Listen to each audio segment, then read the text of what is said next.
Hi ಎಲ್ಲ guys, ನಮಸ್ಕಾರ. Welcome back to my YouTube channel. So guys, ಎಲ್ಲ ಹೇಗಿದ್ದೀರಾ, ಏನು ಮಾಡ್ತಾಯಿದ್ದೀರಾ ಅಂತ ಹೇಳ್ತಾ ಬನ್ನಿ ಇವತ್ತಿನ ಕಂಟೆಂಟ್ಗೆ ಹೋಗೋಣ.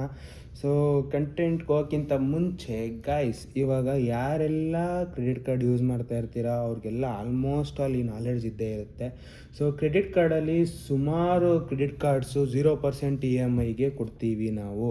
Up to 60 days, up to 90 days ಇಂಟ್ರೆಸ್ಟೇ ಕೇಳಲ್ಲ ನಾವು. ಅದಾದಮೇಲೆ ಇಂಟ್ರೆಸ್ಟ್ ಕೇಳ್ತೀವಿ ಅಂತ ಒಂದು ಇದಿರುತ್ತೆ, ಟರ್ಮ್ಸ್ ಆ್ಯಂಡ್ ಕಂಡೀಷನ್ಸ್ ಇರುತ್ತೆ.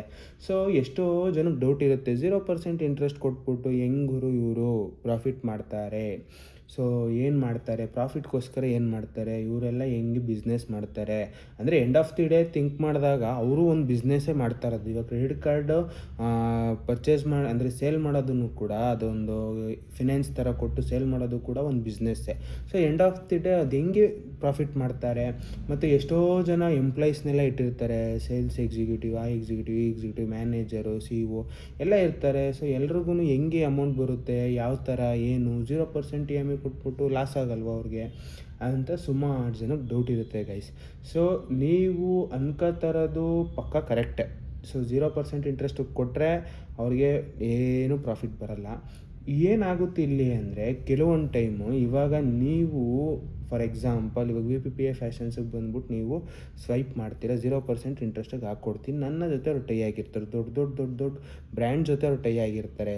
For example chroma, finance, Reliance, ಈ ಥರ ಒಂದಷ್ಟು ಪೆಟ್ರೋಲ್ ಬಂಕ್ಸ್ಗೆ ಟೈ ಆಗಿರ್ತಾರೆ. ಅವ್ರದ್ದೇನು ಟೈ ಆಗಿರುತ್ತೆ ಅಂದರೆ, ನೀವು ನಮ್ಮ ಒಂದು ಕಾರ್ಡ್ ಯೂಸ್ ಮಾಡಿದಾಗ ಸೊ ನಮಗಿಷ್ಟು ಕಮಿಷನ್ ಬರಬೇಕು ಮತ್ತು ನೀವು ಇಷ್ಟು ಡಿಸ್ಕೌಂಟ್ ಬೇಕಾದ್ರೆ ಕೊಡ್ಬೋದು ಅಂತ ಏನೋ ಒಂದು ಡಿಸ್ಕಷನ್ಸ್ ಆಗಿರುತ್ತೆ.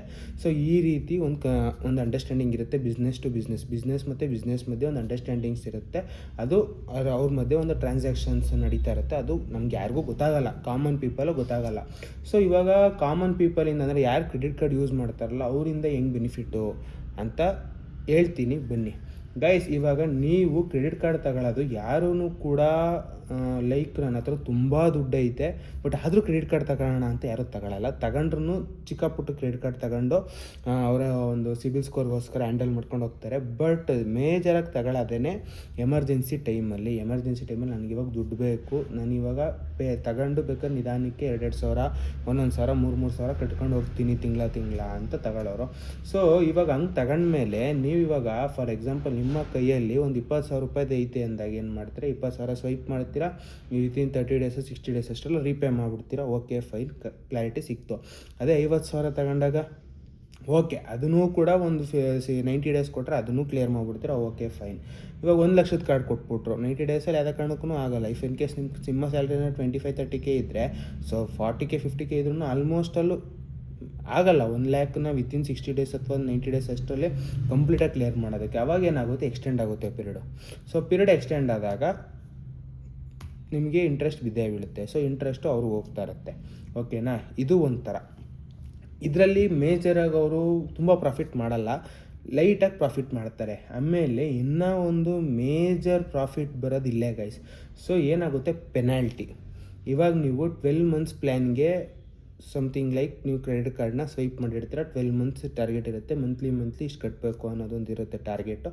Okay fine, monthly 2K 3K 4K 5K 6K ಎಷ್ಟೋ ಒಂದು ಅಮೌಂಟು. ಇವಾಗ 2 ಮಂತ್ಸ್ ಕರೆಕ್ಟಾಗಿ ಕಟ್ತೀರ, 3 ಮಂತ್ಸ್ ಕರೆಕ್ಟಾಗಿ ಕಟ್ತೀರ, 4th ಮಂತು ಮರ್ತೋಗ್ಬಿಡುತ್ತೆ. ಸೊ 2 ಡೇಸ್ ಗ್ರೇಸ್ ಪೀರಿಯಡ್, 1 ಡೇಯಿಂದ 2 ಡೇಸ್ ಗ್ರೇಸ್ ಪೀರಿಯಡ್ ಅನ್ನೋದೊಂದು ಕೊಡ್ತಾರೆ. ಕೆಲವೊಂದು ಕಾರ್ಡ್ಗಳಲ್ಲಿ ಗ್ರೇಸ್ ಪೀರಿಯಡ್ ಅಂತ ಕೊಡ್ತಾರೆ. ಇಫ್ ಇನ್ ಕೇಸ್ ಅದೇನಾದ್ರು ಅವೈಲಬಲ್ ಇದ್ದರೆ ಒಂದು 2 ಡೇಸ್ ಎಕ್ಸ್ಟೆಂಡ್ ಆಗುತ್ತೆ. ಇಫ್ ಇನ್ ಕೇಸ್ ಅವೈಲಬಲ್ ಅದು ಇಲ್ಲ, ಗ್ರೇಸ್ ಪೀರಿಯಡೇ ಅವೈಲಬಲ್ ಇಲ್ಲ, ಕರೆಕ್ಟು ಡೇಟ್ ಕಟ್ಟಬೇಕು, 5th ಅಂದರೆ 5th last, at any cost 6th ನಿಮಗೆ ಪೆನಲ್ಟಿ ಬಿದ್ದೇ ಬೀಳುತ್ತೆ ಅಂತ ಏನಾದರೂ ಟರ್ಮ್ಸ್ ಆ್ಯಂಡ್ ಕಂಡೀಷನ್ಸಲ್ಲಿ ಹಾಕಿದರೆ ಮುಗೀತು. ಅದಕ್ಕೆ ನೀವು ಎಷ್ಟಾದರೂ ಕಟ್ತಾರೆ ಗೈಸ್, 500ಇಂದ 1,000 ರೂಪೀಸ್, 1,200 ರೂಪೀಸ್ವರೆಗೂ ಪೆನಲ್ಟಿ ಹಾಕೋ ಚಾನ್ಸಸ್ ಇರುತ್ತೆ. ಸೊ ಈ ಪೆನಾಲ್ಟಿನ ಕೆಲವೊಂದು ಕ್ರೆಡಿಟ್ ಕಾರ್ಡ್ಸ್ ಯಾವ ರೀತಿ ಮಾಡ್ತಾ ಇದ್ದರೆ, ನೀವು ಎಷ್ಟು ಪೇ ಮಾಡಬೇಕಾಗಿರುತ್ತಲ್ಲ, ಅಂದರೆ ಫಾರ್ ಎಕ್ಸಾಂಪಲ್ ಒಂದು 10K ಪೇ ಮಾಡಬೇಕಾಗಿರುತ್ತೆ, ಅದ್ರ ಮೇಲೆ ಒಂದು 5%, 2%, 10% ಹಿಂಗೆ ಪೆನಾಲ್ಟಿಯ ಚಾರ್ಜಸ್ ಅನ್ನೋದೊಂದು ಹಾಕ್ತಾರೆ. ಸೊ ಅದರಲ್ಲಿ ನಿಮಗೆ ಕ್ಲಾರಿಟಿ ಸಿಕ್ಬಿಡುತ್ತೆ. 10,000 ಕಟ್ತಿದ್ರೆ 10% ಅಂದರೆ 1,000 ರೂಪೀಸ್ ಪೆನಾಲ್ಟಿ ಅಂತ ಕ್ಲಾರಿಟಿ ಸಿಕ್ಬಿಡುತ್ತೆ. ಇಫ್ ಇನ್ ಕೇಸ್ ಏನಾದರೂ ಅವರು ನನಗೆ ಪರ್ಸೆಂಟೇಜಲ್ಲಿ ಬೇಡ, ನನಗೆ ಅಮೌಂಟಲ್ಲೇ ಬೇಕು ಅಂತ 500, 1000, 1500, 2000 ಅಂತ ಏನಾದರೂ ಅಮೌಂಟ್ ಅಡ್ಜಸ್ಟ್ ಆಗಿದ್ದರೆ, ಅಂದರೆ ಅದು ಕೆಲವೊಂದು ಕ್ರೆಡಿಟ್ ಕಾರ್ಡಲ್ಲಿ ಹೆಂಗಿರುತ್ತೆ ಅಂದರೆ 20K to 40K 500 penalty, 40K to 50K ಹಿಂಗೆ ಸಮಥಿಂಗು 50ಇಂದ 60ವರೆಗೂ ಇಷ್ಟು ಅಮೌಂಟ್ ಅಂತ ಒಂದು ಸೆಟ್ಟಿಂಗ್ ಆಗಿರುತ್ತೆ. ಅದು ಟರ್ಮ್ಸ್ ಆ್ಯಂಡ್ ಕಂಡೀಷನ್ಸು ಕ್ಲೀನಾಗಿರುತ್ತೆ. ನಾವು ಮಾಡ್ತಾರೆ ಮೇಜರ್ ಮಿಸ್ಟೇಕು, ನಾವು ಅಂತಲ್ಲ ಮೇಜರ್ ಜನ, ಆಲ್ಮೋಸ್ಟ್ 95% ಅಷ್ಟು ಜನ ಮಾಡ್ತಾರೆ ಮೇಜರ್ ಮಿಸ್ಟೇಕ್. ಏನು ಗೊತ್ತಾ, ಕ್ರೆಡಿಟ್ ಕಾರ್ಡ್ ತಗೋಬೇಕಾದಾಗ ಫೋನಲ್ಲೇ ಕೂಡ ಹಲೋ ಕೊಟ್ಬಿಡ್ತಾರೆ. ಓಕೆ ಫೈನ್, ಫೋನಲ್ಲಿ ಹಲೋ ಕೊಡ್ತಾರೆ. ಓಕೆ, ಅದು ಓದಬೇಕು, ಟರ್ಮ್ಸ್ ಆ್ಯಂಡ್ ಕಂಡೀಷನ್ಸ್ ಓದಬೇಕು. ಓಕೆ, ಎಷ್ಟೋ ಜನ ಈ ಮಿಸ್ಟೇಕ್ಸ್ ಮಾಡ್ತಾರೆ. ಸೊ ಅದಾದಮೇಲೆ ಇನ್ನೂ ಒಂದು ಏನಾಗುತ್ತೆ ಅಂದರೆ, ನೀವೇನಾರು ಫಿಸಿಕಲಾಗಿ ಯಾರನ್ನಾರ ಕರೆಸಿ ಪರ್ಚೇಸ್ ಮಾಡ್ತಿದ್ರೆ, ಸೊ ಎಕ್ಸಿಕ್ಯೂಟಿವ್ ಅಥವಾ ಸೇಲ್ಸ್ ಮ್ಯಾನ್ ಯಾರು ಬಂದಿರ್ತಾರೆ ಅವ್ರ ಹತ್ರ ಪರ್ಚೇಸ್ ಮಾಡ್ತಿದ್ದಾಗ ಅವರು ಏನು ಮಾಡ್ತಾರೆ, ಮೊಬೈಲಲ್ಲೇ ಆ ಥರ ಹಲೋ ಕೊಟ್ಬಿಟ್ಟು ಇದು ಮಾಡಿಸ್ತಾರೆ, ಅವರೇ ಹಲೋ ಕೊಟ್ಬಿಡೋ ಚಾನ್ಸಸ್ ಇರುತ್ತೆ. ಓಕೆ, ಇದು ಕೆಲವೊಂದು ಟೈಮ್ ಏನೂ ಮಾಡೋಕ್ಕಾಗಲ್ಲ. ಆಮೇಲೆ ಕೆಲವೊಂದು ಸತಿ ಡಾಕ್ಯುಮೆಂಟ್ಸ್ ಕೊಡ್ತಾರೆ ನಿಮ್ಮ ಕೈಲಿ, ಇದ್ರಲ್ಲಿ ಸಿಗ್ನೇಚರ್ ಹಾಕ್ಕೊಡಿ, ಇದು ಟರ್ಮ್ಸ್ ಆ್ಯಂಡ್ ಕಂಡೀಷನ್ಸು, ಇದು ಹಿಂಗೆ ಅಂತ. ಸೊ ಅದೇನಾಗುತ್ತೆ, ನಿಮಗೆ ಒಂದು 10 ಪೇಜ್ ಕೊಟ್ಬಿಡ್ತಾರೆ ಅವರು. ಒಂದು 10 ಪೇಜ್ ಕೊಟ್ಬಿಡ್ತಾರೆ, 10 ಪೇಜಿಗೆ ಸೈನ್ ಹಾಕಬೇಕು, ಅಥವಾ ಒಂದು 15 ಪೇಜ್ ಕೊಟ್ಬಿಡ್ತಾರೆ, 15 ಪೇಜ್ ಸೈನ್ ಹಾಕಬೇಕು. ನೀವು ಅರ್ಜೆಂಟಲ್ಲಿ ಇರ್ತೀರಾ, ಏನೋ ಒಂದು ಮೀಟಿಂಗ್ ಇರುತ್ತೆ, ಏನೋ ಎಕ್ಸೆಟ್ರಾ. ಸದ್ಯಕ್ಕೆ ನಾನು ಸೈನ್ ಹಾಕ್ಬಿಟ್ಟು ಇಲ್ಲಿ ಪ್ರೊಸೀಜರ್ ಮುಗಿಸ್ಬಿಟ್ಟು ಹೋಗೋಣ ಅನ್ನೋ ಇಂಟೆನ್ಷನ್ ಇರ್ತೀರ. ಸೊ ಅದಕ್ಕೆ ಏನು ಮಾಡ್ತೀರಾ, ಅವ್ರು ಎಲ್ಲೆಲ್ಲಿ ಮಾರ್ಕ್ ಮಾಡಿಕೊಟ್ಟಿರ್ತಾರೆ ಅಲ್ಲೆಲ್ಲ ಸೈನ್ ಹಾಕ್ಬಿಡ್ತೀರಾ. ಸೊ ಇದನ್ನು ಫಸ್ಟು ಮೇಜರ್ ಮಿಸ್ಟೇಕ್ಸ್ ಮಾಡ್ತಾ ಇರೋದು. ಅದು ಹೆಂಗಾಗ್ಬಿಟ್ಟಿದೆ ಅಂದರೆ ಗೈಸ್, ಇದನ್ನು ಚೇಂಜಸ್ ಮಾಡೋಕ್ಕಾಗಲ್ಲ. ಚೇಂಜಸ್ ಮಾಡೋದು ತುಂಬ ಕಷ್ಟ. ಯಾಕಂದರೆ ನೀವು ಹೈಲೈಟ್ ಆಗಿರೋದನ್ನ ಮಾತ್ರ ಓದ್ಬೋದು, ಚಿಕ್ಕದಾಗಿರೋದನ್ನು ಓದಬೇಕು ಅಂದರೆ ಇಡೀ ಒಂದು ದಿನ ಪೂರ್ತಿ ಕೂರಬೇಕಾಗುತ್ತೆ. ಅಲ್ಲಿ ಮಿನಿಮಮ್ ಅಂದರೂ 2 hours ಗಂಟನಾರ ಕೂರಬೇಕಾಗುತ್ತೆ ಕ್ಲೀನಾಗಿ ಓದಿ. ಒಂದೊಂದೇ ಇಫ್ ಇನ್ ಕೇಸ್ ನಿಮ್ಗೆ ಅರ್ಥ ಆಗಲಿಲ್ಲ ಅಂದರೆ ಒಂದೊಂದೇ ಲೈನ್ ಅವ್ರ ಹತ್ರ ಕೇಳಿ, ಇದೇನು, ಇದು ಯಾವ ಥರ, ಏನು ಎತ್ತ ಅಂತ ಕೇಳಿ ಮಾಡೋಷ್ಟರಲ್ಲಿ ಮಿನಿಮಮ್ 2 to 5 hours ಹತ್ರನೇ ಆಗೋ ಚಾನ್ಸಸ್ ಇರುತ್ತೆ. ಸೊ ಅದಕ್ಕೋಸ್ಕರ ಏನು ಮಾಡ್ತಾರೆ, ಒಂದು 10 ನಿಮಿಷಕ್ಕೆ ತಾನೇ ಮುಗಿಸ್ಬೋಣ ಅಂತ ಮುಗಿಸ್ಬಿಡ್ತಾರೆ. ಆಮೇಲೆ ಇನ್ನೂ ಒಂದೇನು ಅಂದರೆ ಟ್ರಸ್ಟು. ನಮ್ಮ ಇಂಡಿಯನ್ಸ್ ಹೆಂಗೆ ಅಂದರೆ ಟ್ರಸ್ಟ್. ಇವಾಗ ನಾನು ಯಾರ ಹತ್ರನ ಕ್ರೆಡಿಟ್ ಕಾರ್ಡ್ ತಗೋತಾ ಇದ್ದೀನಿ ಅಂದರೆ, ಸೊ ಅವ್ರು ಮಾತಾಡೋ ಒಂದು ವೇ ಆಫ್ ಟಾಕಿಂಗ್ಗೆ ನಾವು ಕರ್ಗೋಗ್ತೀವಿ, ನಮ್ಮ ಮನ್ಸು ಕರ್ಗೋಗುತ್ತೆ. ಓಕೆ, ಒಳ್ಳೆಯವ್ರೇನೋ ಇರಬೇಕು, ಬಿಡು, ಅವ್ರಿಗೂ ಕಮಿಷನ್ ಹೋಗುತ್ತೆ, ಅವ್ರಿಗೂ ಇನ್ಸೆಂಟಿವ್ ಬರುತ್ತೆ ಪಾಪ, ಈ ಥರ ಒಂದು. ಅಥವಾ ಇನ್ನೂ ಒಂದೇನು ಅಂದರೆ, ಯಾರು ಗೊತ್ತಿರೋರು ಏನಾದರೂ ನಮ್ಮ ಕಡೆಯಿಂದ ಕ್ರೆಡಿಟ್ ಕಾರ್ಡ್ ತಗೊಳ್ಳಿ, ನಿಮ್ಗೆ ಈ ಥರ ಬೆನಿಫಿಟ್ ಸಿಗುತ್ತೆ, ಈ ಥರ ಇಂದ ಅಂದ್ಬಿಟ್ಟು, ಬಿಡು ನಮ್ಮ ಹುಡುಗ ನಮ್ಗೆ ಗೊತ್ತಿರೋರು ಒಬ್ಬರು, ಅವ್ರಿಗೂ ಒಂದು ಇನ್ಸೆಂಟಿವ್ ಬರುತ್ತೆ, ಅವ್ರಿಗೂ ಇದು ಬರುತ್ತೆ, ಅದು ಬರುತ್ತೆ ಅಂತ ಏನೋ ಒಂದು ಸ್ವಲ್ಪ ಮನ್ಸು ಕರ್ಗಿ ಓಕೆ ಫೈನ್ ಅಂದ್ಬಿಟ್ಟು ಅವ್ರಿಗೆ ತೋರಿಸಿದ ಕಡೆ ಇಲ್ಲ. ಇವಾಗ ನೋಡಿದ ತಕ್ಷಣ ಮನುಷ್ಯನ ಜಡ್ಜ್ ಮಾಡಿಬಿಟ್ಟಿರ್ತೀವಿ. ಸೊ ಓಕೆ, ಅವ್ರೇನು ಮಾಡ್ತಾರೆ ಅಂದ್ಬಿಟ್ಟು ಸೈನ್ ಹಾಕಿರ್ತೀವಿ, ಅಲೋ ಕೊಟ್ಟಿರ್ತೀವಿ, ಏನೇನೋ ಮಾಡಿರ್ತೀವಿ. ಸೊ ಇದು ಮೇಜರಾಗಿ ಕ್ರೆಡಿಟ್ ಕಾರ್ಡ್ ಅವರು ದುಡ್ಡು ಮಾಡ್ತಾರೆ ವಿಧಾನ. ಸೊ ನೀವೆಲ್ಲ ಅನ್ಕೋಬೋದು 0% ಇಂಟ್ರೆಸ್ಟು ಕೊಟ್ಬಿಟ್ಟು ಏನು ಲಾಭ ಗುರು, ಏನು ಸುಮ್ಮನೆ ವೇಸ್ಟು, ಈ ಬಿಸ್ನೆಸ್ಸಲ್ಲಿ ಏನೂ ಇರೋಲ್ಲ, ಪ್ರಾಫಿಟ್ ಇರಲ್ಲ ಅಂತ ಹಂಗೆ ಅನ್ಕೊಳ್ಳೋಕ್ಕೆ ಹೋಗ್ಬೇಡಿ ಗೈಸ್. 100 ಜನ ಕ್ರೆಡಿಟ್ ಕಾರ್ಡ್ ತಗೊಂಡ್ರೆ, ಫಾರ್ ಎಕ್ಸಾಂಪಲ್ 100 ಜನ ಕ್ರೆಡಿಟ್ ಕಾರ್ಡ್ ತಗೊಂಡ್ರೆ ಅದರಲ್ಲಿ ಬರೋಬ್ಬರಿ ಇಲ್ಲ ಅಂದ್ರೂ ಒಂದು 40ರಿಂದ 50 ಜನ ಪೆನಲ್ಟಿ ಕಟ್ತಾರೆ. ಸೊ ಅದರಿಂದ 20ರಿಂದ 30 ಜನ ನಿಮಗೆ ಇದು ಲೇಟಾಗೇ ಆಗುತ್ತೆ.